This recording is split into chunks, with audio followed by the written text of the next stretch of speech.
오늘 우리에게 주시는 하나님의 말씀은 열왕기 하 19장 14절에서 20절까지의 말씀입니다. 다 찾으신 줄로 알고 봉독해 올리겠습니다. 히스기야가 사자의 손에서 편지를 받아보고 여호와의 성전에 올라가서 히스기야가 그 편지를 여호와 앞에 펴놓고 그 앞에서 히스기야가 기도하여 이르되 그룹들 위에 계신 이스라엘의 하나님 여호와여, 주는 천하 만국의 홀로 하나님이시라. 주께서 천지를 만드셨나이다. 여호와여, 귀를 기울여 들으소서.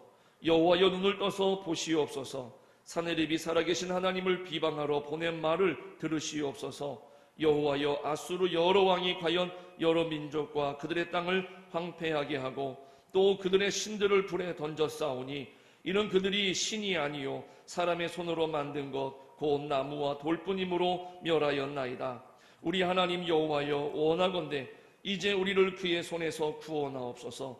그리하시면 천하 만국의 주 여호와가 홀로 하나님이신 줄 알리이다 하니라. 아모스의 아들 이사야가 히스기야에게 보내 이르되 이스라엘 하나님 여호와의 말씀이 네가 아수르 왕 사네립 때문에 내게 기도하는 것을 내가 들었노라 하셨나이다. 아멘. 할렐루야.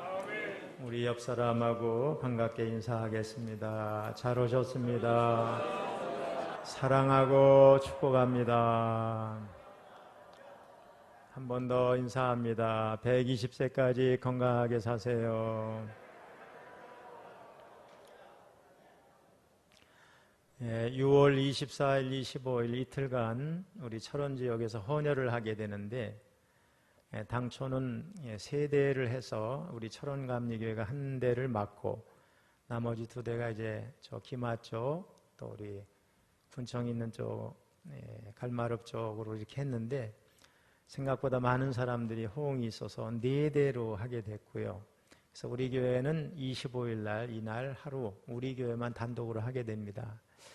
여러분, 60세가 넘으신 분들은 헌혈을 못할 가능성이 90%가 넘어요.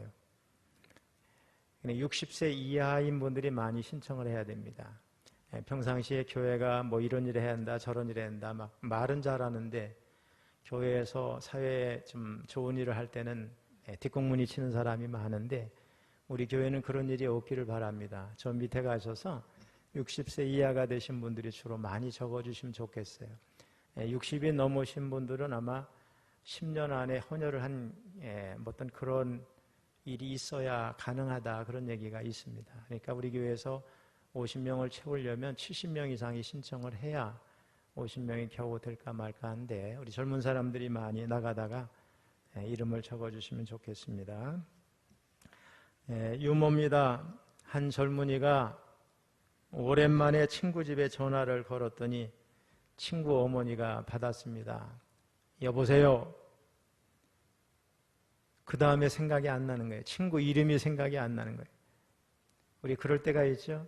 그래서 여보세요 그래 놓고는 어쩌고 하고 이렇게 버벅거리다가 갑자기 이렇게 말을 했답니다. 아들 집에 있어요? 자, 제목을 한번 따라해 보겠습니다. 통일을 위해 성도들에게 필요한 것들. 말씀에 은혜 받으시길 축복합니다. 오늘은 6.25 상기주일입니다. 1950년에 전쟁이 일어났으니 금년은 6.25 전쟁이 발발한 지 71주년이 됩니다. 아울러 일제로부터 해방을 맞은 지는 76주년이 됩니다. 1945년 우리나라가 해방됐을 때 북한은 공업, 남한은 농업이 중심이었습니다. 그동안 남북은 거의 대등한 조건에서 출발해서 76년간 전쟁까지 하면서 서로 체제 경쟁을 했습니다. 돌아보면 북한은 사회주의 독재 체제를 선택해서 역사의 대세를 거스르면서 76년간 뒤로 달려갔고, 남한은 자유민주주의 시장경제라는 말을 타고 76년간 앞으로 달렸습니다. 그리고 2021년이 되고 보니 남북한 사이에는 152년의 차이가 생겼습니다. 북한은 현재 정치, 경제, 사회, 문화, 교육 등 어느 분야에서도 남한을 앞지르지 못하고 있습니다. 아니, 앞으로도 남한을 앞지른다는 것이 불가능할 정도로 너무나 많이 뒤처져 있습니다. 그런데 이 시점에서 우리에게 정작 중요한 것은 북한보다 얼마나 모든 분야에서 우리나라가 앞서 있는지를 객관적으로 수치화해서 우월한 입장을 즐기는 자세가 아니라 제2의 광복인 남북 통일을 위해서 어떤 것들이 우리에게 필요한지를 알아서 구체적으로 하나하나 실천해 가는 자세일 것입니다. 그래서 이 시간엔 남북 통일을 위해서 우리 성도들에게 필요한 것 4가지를 말씀드리려고 합니다. 민족을 위해서 오랫동안 기도했으니 누가 알려준 것도 아니고 제 나름대로 기도하다 4가지를 정리했는데 오늘 좀 기억을 하시고 이것을 실천해 갔으면 좋겠습니다. 제일 먼저 남북 통일을 위해 성도들에게 필요한 것은 다른 무엇보다도 통일에 대한 열망을 갖는 것입니다. 한번 따라해 보세요. 통일에 대한 열망. 자, 통일의 필요성이나 당위성은 너무나 분명합니다. 우리 민족은 오랫동안 이 한반도라고 하는 지리적 공간에서 단일 국가 체제를 유지해 왔고 단일 민족의 역사적 정체성을 유지해 왔습니다. 분단은 우리 민족의 자주적 의사와 관계없이 제2차 세계대전의 종결과 함께 강대국에 의해서 인위적으로 만들어진 반역사적 현상입니다. 반드시 우리 민족 스스로 이것을 극복해야 될 줄로 믿습니다. 분단은 모든 생활 영역에서 남북한의 이질화를 아주 크게 심화시켰습니다. 상호 불신과 갈등, 반목과 대결을 조장하는 원인이 되고 있고 민족의 정체성마저 혼란에 빠뜨리고 있습니다. 따라서 민족 동질성을 회복하기 위해서라도 통일은 우리에게 너무나 시급한 과제라고 생각을 합니다. 또한 통일은 남북 간의 대결과 경쟁에서 발생하는 민족 역량의 낭비를 방지하기 위해서도 절실히 요구됩니다. 남북 대결로 인한 엄청난 군사비 지출 등 경제적 손실을 막고 이를 민족의 번영과 발전의 동력으로 쓰기 위해서도 통일은 시급한 과제가 됩니다. 또 통일은 우리 민족의 발전 모델을 전 한반도로 확대시켜 줄 것이고 나아가서 민족 역량을 강화시켜 우리 민족의 번영과 발전을 한층 가속화시킬 수가 있습니다.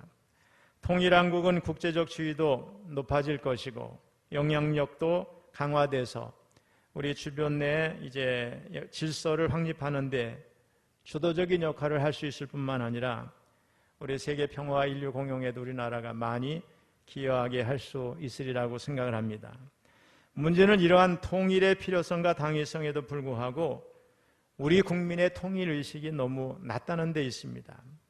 KBS가 매년 광복절을 앞두고 국민통일의식 여론조사를 진행하고 있는데 지난 2020년 1년 전이죠. 조사 결과는 74.5%가 북한에 반감을 갖고 있는 것으로 나타났습니다. 응답자 4사람 가운데 3명이 북한 정권에 반감을 느낀다고 답을 한 것입니다.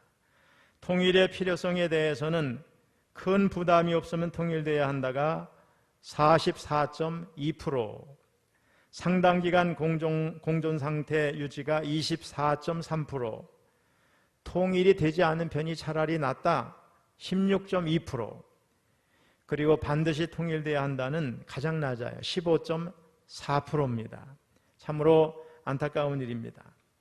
통일을 반대하는 사람들이 내세우는 대부분의 이유 중에 하나가 뭐냐? 바로 경제 문제입니다.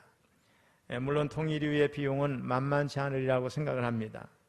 하지만 진정한 선진국으로 도약하기 위해서는 우리 작은 한반도의 반 정도보다는 좀 더 넓은 국토, 좀 더 많은 국민 수가 필요할 것입니다.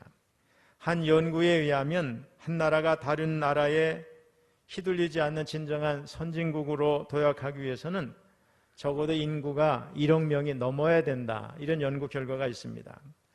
따라서 통일의 문제는 단순히 눈앞의 손익계산서만을 볼 것이 아니라 장기적인 안목으로 역사적, 사회적 관점에서 이해하고 이제 실행해 나가야 할 것입니다. 특별히 예수를 믿는 우리 그리스도인들은 다른 불신자들보다도 통일에 대한 간절한 열망이 있어야 할 줄로 믿습니다. 저는 개인적으로 이 나라가 왜 이렇게 오랫동안 통일되지 못하는가, 이런 문제를 가지고 생각하고 기도하다가 우리가 하나님 앞에서 정말로 통일을 열망하고 있지 않다는 사실을 깨닫게 됐습니다. 다시 말하면 우리가 통일을 바라지 않는데 저 북한 우리 형제들이 오랫동안 독재 체제 아래서 인권을 유린당하고 신앙의 자유를 박탈당한 채 죽지 못해 노예처럼 살고 있는데도 안타까워하는 마음은 하나도 갖지 않고 우리만 편하고 행복하면 되지, 통일해서 뭐해, 뭐 이런 마음으로 살아가는데 하나님께서 우리에게 통일을 허락해 주시겠느냐, 이런 것입니다, 여러분. 그러므로 우리 믿는 사람들로부터 우리 북한의 형제들을 불쌍히 여기는 마음을 가지고 통일을 열망하면서 간절히 바랄 때 하나님께서 통일을 이루어 주실 줄로 믿습니다. 두 번째는 남북 통일은 반드시 평화적 통일이어야 한다, 이런 확고한 신념을 갖는 것입니다. 1950년 6월 25일 6.25 전쟁, 국제적으로는 한국전쟁이라고 부릅니다. 자, 1953년 7월 27일 휴전협정이 체결될 때까지 전투가 계속됐는데 3년 동안의 전쟁으로 인해서 인명피해가 약 450만 명에 달합니다. 남한의 43%의 산업시설, 33%의 주택이 완전히 파괴됐습니다. 그리고 6.25 전쟁은 휴전으로 모든 고통이 끝난 게 아닙니다. 남북한은 6.25 이후 지난 71년간 말만 휴전 상태였지 서로를 적대시하면서 늘 전쟁의 위기 속에서 수많은 병리 현상들을 만들어내면서 오늘에 이르게 됐습니다. 뭐 남북 이산 가족이 1000만에 가깝다고 하지요. 또 이런 이제 전쟁의 위협을 내세워서 때로는 독재도 하기도 하고 전혀 죄가 없는 사람을 붙들어다가 인권을 유린하기도 하고, 이런 일들이 이 땅에서도 자행이 됐습니다, 여러분. 사실 전쟁이 있어서 승전과 패전은 국가에는 해당될지 모르지만은 사람들 하나하나에게 전쟁의 승리는 아무런 의미가 없습니다. 전쟁에서 이긴다고 하는 건 어쩌면 존재하지 않는 소망입니다. 승자가 누릴 극적인 승리도 없고 패자가 맞을 장렬한 패배도 없습니다. 전쟁은 어떤 방식으로든 극적이지도 장렬하지도 않습니다. 전쟁을 통한 승리는 없고 죽음만 있습니다. 파괴만 있습니다. 그래서 전쟁은 슬프고 절대 일어나서는 안 되는 것입니다. 이렇게 전쟁은 죽음과 파괴만 남는 것인데 안타깝게도 저 북한 김정은 정권은 아직도 핵을 포기하지 않고 전쟁 준비를 계속하면서 뭐 우리 서울을 불바다 만들겠다, 이렇게 위협을 하고 있습니다. 여러분, 절대로 있어서는 안 되는 일이지만은 언젠간 남북한이 전면전을 벌인다면 우리 민족은 역사상 최악의 상태로 전락해버리고 말 것입니다. 또 남북전쟁에서 핵이 사용된다고 하면 그것은 아마도 상상도 하기 싫은 엄청난 결과를 만들어낼 것입니다. 지난 1월 미국 트럼프 대통령의 핵가방이 논란의 대상이 됐습니다. 바이든 정부에 전달해야 할 핵가방을 트럼프 대통령이 인계하지 않고 가지고 가는 초유의 사태가 벌어졌습니다. 미국은 현재 6,900여 기가 넘는 핵탄두를 보유하고 있고 이 중에 900여 기는 상시 발사할 수가 있습니다. 미국 대통령이 가방 안 버튼을 눌러서 핵미사일을 언제든지 쏠 수 있다고 하는 것은 바로 언제든지 핵전쟁이 일어날 수 있는 가능성이 있다, 이런 것입니다. 핵전쟁이라고 하는 것은 원자폭탄과 수소폭탄을 사용하는 전쟁을 말합니다. 과거 이 원자폭탄은 세계 2차 대전 중에 일본의 처음이자 마지막으로 투하됐습니다. 그 결과 일본은 항복했고 전쟁은 끝났습니다. 원자폭탄의 위력은 일본 나가사키와 히로시마에 투하된 원자폭탄의 결과를 보면 짐작을 할 수 있습니다. 1945년 8월 6일 미국은 세계 최초의 원자폭탄 일명 리틀보이를 일본의 히로시마 한복판에 떨어뜨렸습니다. 폭탄이 투하되자 폭심지에서 반경 1.2km 범위에 있는 사람들의 절반이 즉사했습니다. 히로시마 34만 명 인구 중에 14만 명 이상이 사망했습니다. 하지만 일본은 항복하지 않았습니다. 미국은 3일 후에 나가사키에 펜맨이라고 불리는 원자폭탄을 투하했습니다. 결과는 참혹했습니다. 7만 명 이상이 즉사했습니다. 이후에 피폭자들은 일본 전역에 수십만 명에 달했고 지금도 그 후손들이 유전적으로 그 질병을 물려받아서 고통을 받고 있습니다. 여러분, 여기서 우리가 알아야 될 게 있는데 우리는 흔히 이제까지 전 세계에서 유일무이하게 핵공격을 받은 나라가 일본이고 일본 민족이라고 생각을 하고 있습니다. 그런데 이게 잘못된 것입니다. 일본 사람들과 함께 전 세계에서 핵공격으로 피해를 입은 또 하나의 민족이 있으니 그게 우리나라 민족입니다. 1945년 당시에 핵으로 인한 한국인 사망자는 약 4만 명입니다. 피해자도 약 7만 명에 달했습니다. 핵폭탄이 떨어졌던 히로시마, 나가사키의 조선 노동자들이 원래 많이 있었기 때문에 직접적인 피해가 상상 이상이었습니다. 특별히 핵폭탄이 투하된 이후에 조선인 노동자들의 피폭자 수가 대거 늘어났는데 그 이유는 사후 복구 작업에 또 방사능 처리에 일본인들이 조선인 노동자들을 투하시킨 겁니다. 아무런 보호 장비 없이 강제 노역과 도시 청소에 동원되므로 조선인 피폭자대 사망자 비율은 57.1%, 일본 국민 33.7%보다 훨씬 높았습니다. 여러분, 오늘날 핵무기의 그 폭발력, 위력을 모르는 사람이 거의 없습니다. 분명한 것은 핵전쟁은 승자도 없는 전쟁, 패자도 없는 전쟁입니다. 앞으로 핵전쟁이 일어난다면 한순간에 인류가 만든 모든 것을 파괴해버릴 것입니다. 어쩌면 인류 전체가 종말을 맞이하게 될지도 모릅니다. 물론 핵전쟁이 아니더라도 과거의 재래식 무기와 현대식 무기는 비교할 수가 없습니다. 지금 남북한이 가지고 있는 이 무기만 해도, 이 현대 무기만 사용해도 그 파괴력, 살상력을 우리가 상상하기가 어려울 정도로 엄청납니다, 여러분. 전쟁은 일어나서는 절대로 안 됩니다. 그러므로 우리 성도들은 통일을 열망하되 평화적 통일에 대한 확고한 신념을 가져야 될 줄로 믿습니다. 때로 저 북한이 우리를 힘들게 하면 한 방에 날려버리죠, 이런 생각을 할 때가 있는데 우리만 살고 적만 죽는 일은 없습니다. 전쟁이 나면 우리 모두 피해자가 됩니다.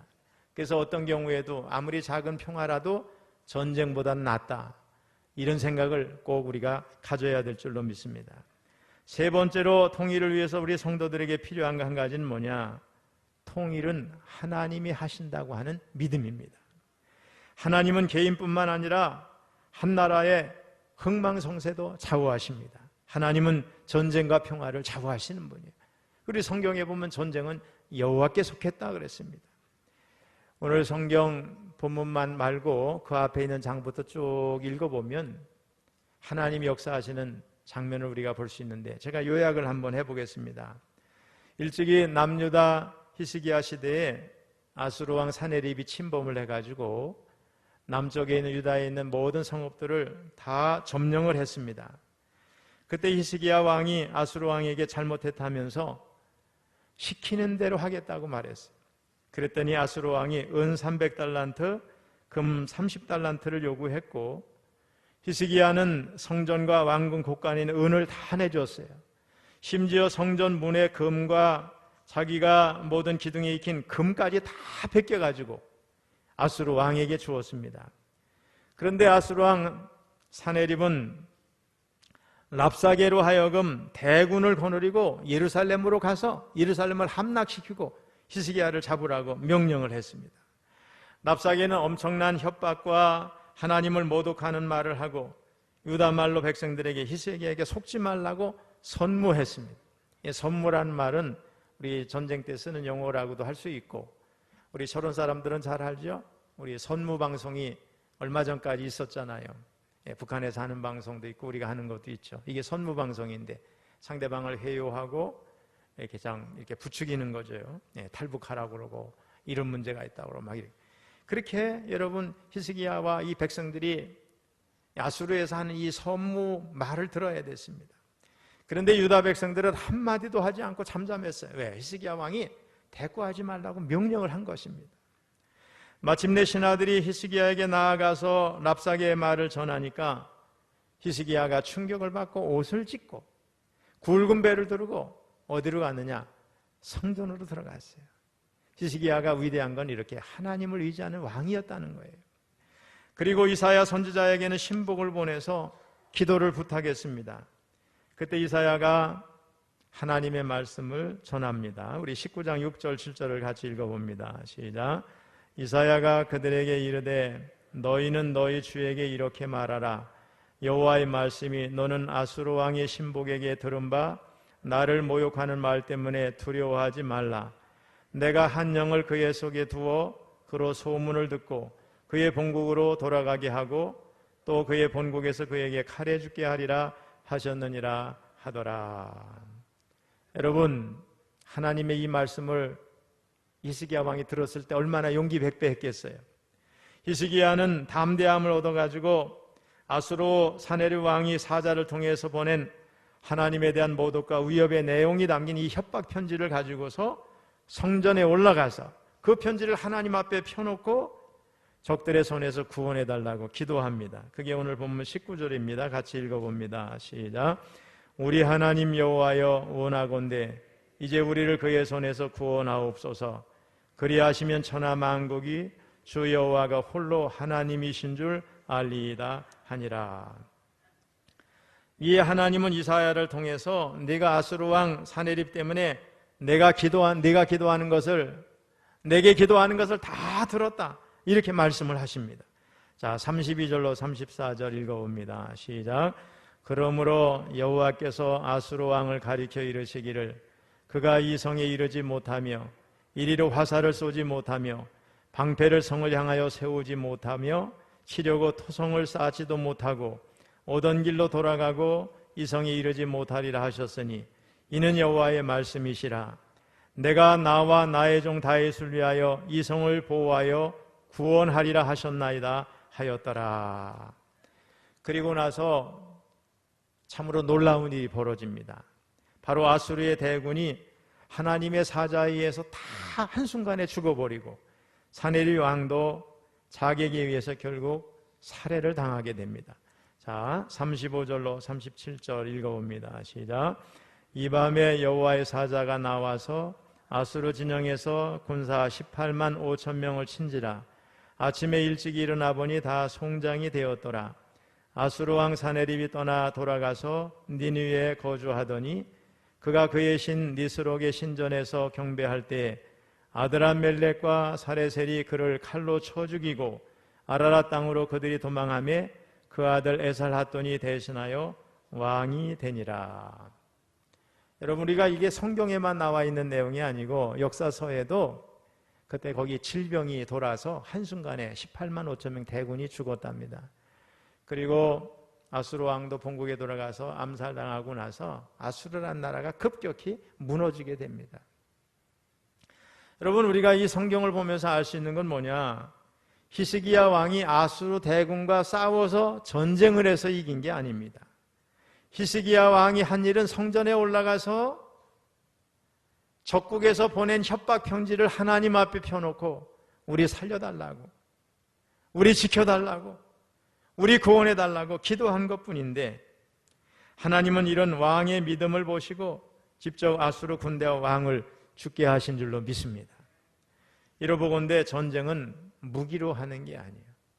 전쟁은 여호와께 속했습니다. 하나님이 지켜주시고 이기게 하신다는 믿음을 가지고 기도할 때 하나님이 하실 줄로 믿습니다. 그래서 제가 좋아하는 시편 35편 기자가 이렇게 기도하고 있어요. 한번 같이 읽어봅니다. 시작. 여호와여 나와 다투는 자와 다투시고 나와 싸우는 자와 싸우소서. 방패와 손방패를 잡으시고 일어나 나를 도우소서. 창을 빼사 나를 쫓는 자의 길을 막으시고 또 내 영혼에게 나는 네 구원이라 이르소서. 내 생명을 찾는 자들이 부끄러워 수치를 당하게 하시며 나를 상해하려 하는 자들이 물러가 낭패를 당하게 하소서.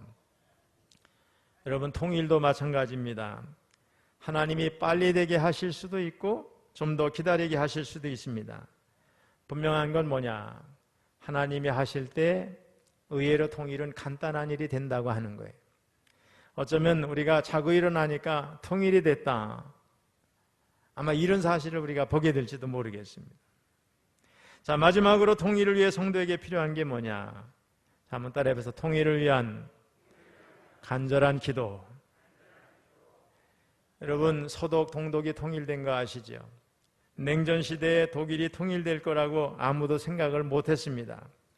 그런데 동독의 성 니콜라이 교회에서 20명의 적은 숫자가 독일의 통일과 자유를 위해서 기도하기 시작했습니다. 20명이 쉬지 않고 믿음을 가지고 세상이 어떻게 돌아가든 흔들리지 않고 하나님이 주신 자유와 평화를 믿고 7년 동안 변함없이 기도했습니다. 1982년에 기도를 시작했는데 7년 후인 1989년에 갑자기 사람들이 몰려들기 시작했습니다.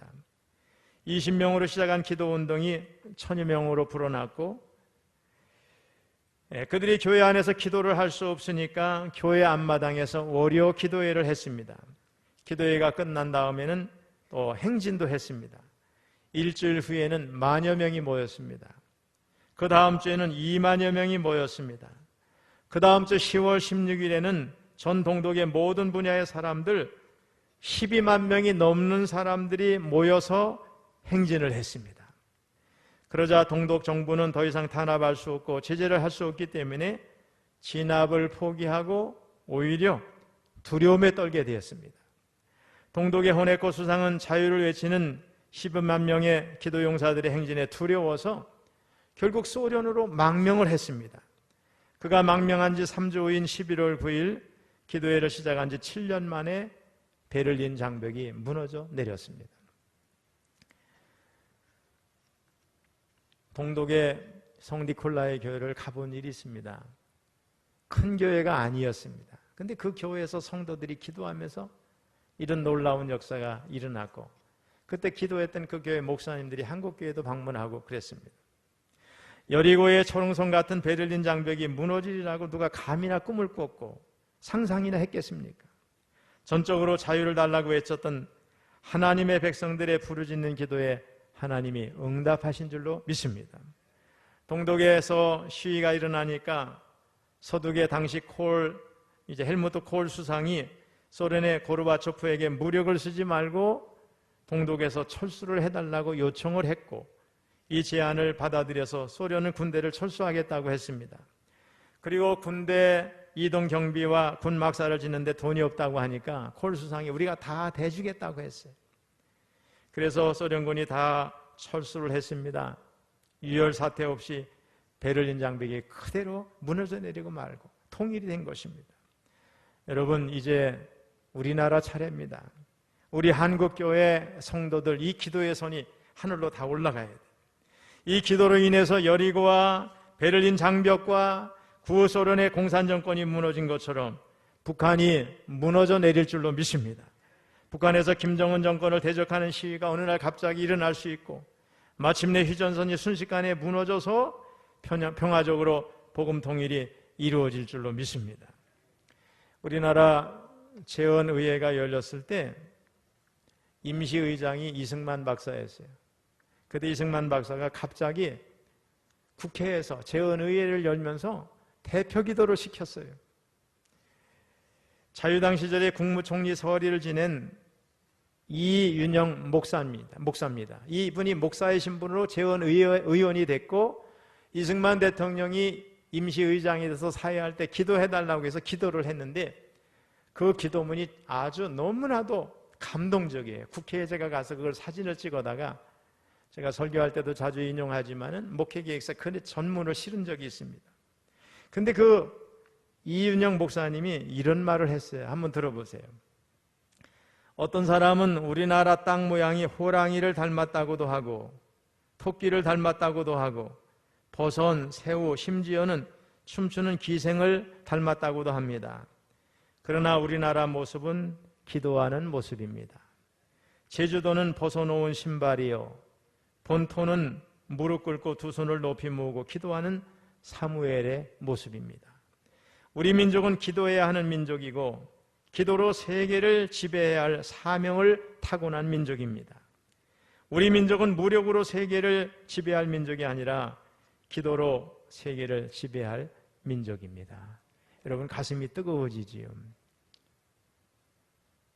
정말 희망이 없는 나라에 재헌의회 의원으로 당선된 목사의 신분을 가진 이윤영 목사님이 갑자기 임시의장을 맡은 이승만 박사의 부탁을 받고 기도했던 내용이 장문인데, 명문의 기도인데, 이분이 우리나라를 바라보면서 우리나라 지도의 모습은 기도하는 사람의 사무엘의 모습이다. 우리나라가 기도로 세계를 지배할 민족이다. 여러분, 전 세계에서 조사해 본 건 아니지만은 우리나라 성도들처럼 뜨겁게 기도하는 성도가 없으리라고 생각합니다. 통성기도란 말은 대한민국에서 나온 말이에요. 여러분, 골짜기마다 산마다 기도원마다 교회마다 얼마나 뜨겁게 이 민족이 기도했어요. 그 기도로 인해서 우리가 이렇게 잘 살게 됐고 수많은 북한의 위협에도 불구하고 여기까지 온 줄로 믿습니다. 요즘에 우리 문재인 대통령이 G7에 초청 자격으로 갔잖아요. 얼마나 멋있어요. 우리나라가 이제 세계 가장 잘 사는 나라들과 어깨를 같이 하는 나라가 됐는데 이게 그냥 된 게 아니고 우리 민족, 우리 성도들의 기도 때문인 줄로 믿습니다. 그러니 우리가 기도하면 앞으로도 하나님이 통일을 주실 거예요. 그 어느 때보다도 통일을 위해서 간절한 마음으로 기도해야 될 줄로 믿습니다. 사랑하는 성도 여러분, 지금까지 남북 통일을 위해서 제가 기도하며 생각한 4가지를 말씀을 드렸습니다. 한번 따라해 보세요. 통일에 대한 열망, 평화적 통일에 대한 확고한 신념, 하나님이 하신다는 믿음, 통일을 위한 간절한 기도. 새벽에 기도하면서 하나님, 제가 6.25 상기주의를 맞아서 설교를 해야 되는데 어떤 설교를 하면 좋겠습니까? 그래서 제가 4가지를 하나님 앞에서 정리하고 이걸 풀어 정리한 거예요. 전쟁 나면 우리 다 망합니다.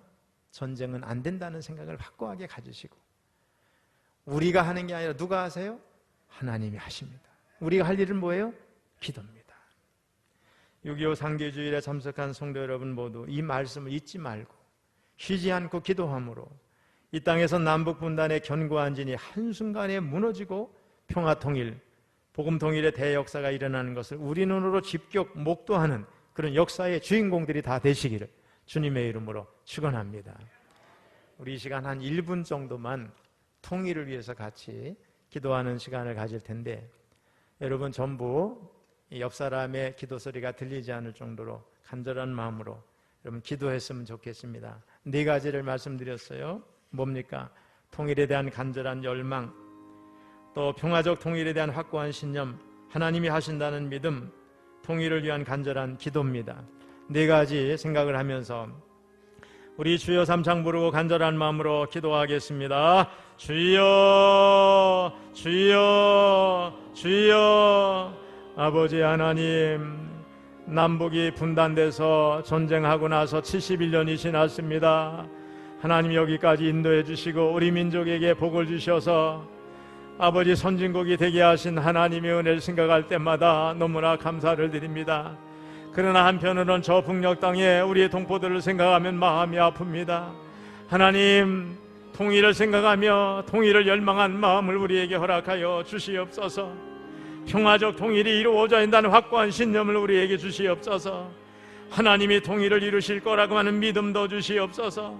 통일을 위한 간절한 기도가 우리에게 필요함을 주님 아십니다. 우리에게 기도할 수 있는 힘을 더해 주시기를 원합니다. 저 북녘 땅에 우리 동포들 인권을 유린당한 채 짐승처럼 살고 있습니다. 신앙의 자유를 박탈당한 채 하나님을 예배하지 못하고 있습니다. 시아 교회의 성도들을 기억하여 주시옵소서. 탈북자들의 간절한 모습을 보시고 통일의 대역사를 이루어 주시기 원합니다. 우리 교회가 남북 통일을 위해 쉬지 않고 기도하는 민족의 교회로의 사명을 감당할 수 있도록 도와주시기 원합니다. 하나님이여, 시간 날 때마다, 기도할 때마다, 예배 때마다 통일을 위해 기도하는 우리 철원교회 성도들이 다 될 수 있도록 주님 도와주시기 원합니다.